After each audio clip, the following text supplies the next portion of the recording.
juste à gauche. Écoutez cette actualité incontournable dès maintenant. Aulas viré de l'OL, Textor pose ses conditions.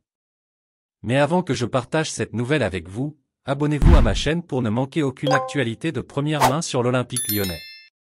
Alors que John Textor aurait déjà dû racheter l'Olympique lyonnais depuis plusieurs semaines, l'homme d'affaires américain n'est toujours pas propriétaire du club rhodanien. La faute à Jean-Michel Aulas? L'OL sera-t-il racheté par John Textor un jour? Cette question reste pour l'instant sans réponse.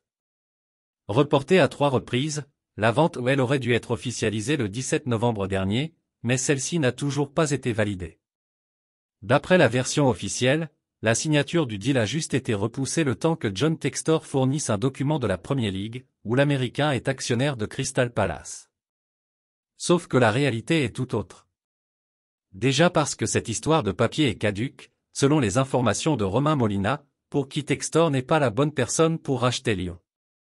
Mais aussi parce que Jean-Michel Aulas est maintenant en froid avec Textor, qui veut placer un homme de main dans le conseil d'administration de l'OL en lui confiant de hautes responsabilités. Ce qui n'est pas au goût de Jima, d'après le quotidien du sport.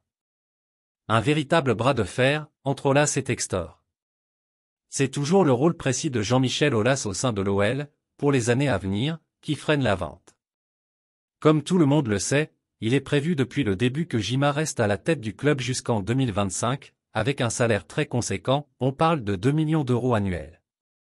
Sauf que John Textor souhaite désormais écarter celui qui a pris les rênes du club en 1987.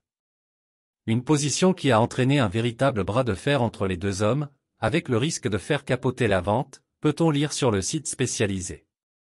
Laisse déjà un like sur cette vidéo pour rester au courant de tout ce qui se passe à l'Olympique lyonnais. L'homme en question serait d'ailleurs Durcésio Melo, l'actuel président du club de Botafogo, la propriété de Textor. Selon les médias brésiliens, l'Américain souhaiterait en faire un président bis afin de contrôler les moindres faits et gestes d'Aulas, qui refuse d'être mis sur la touche de la sorte.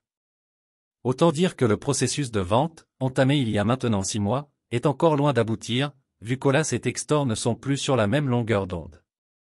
Un bras de fer qui pourrait aboutir à la fin des négociations, sachant que la dernière date butoir a été dépassée, et que les actionnaires peuvent désormais décider quand bon leur semble de mettre fin à cette vente à rallonge qui commence à inquiéter du côté de l'OL.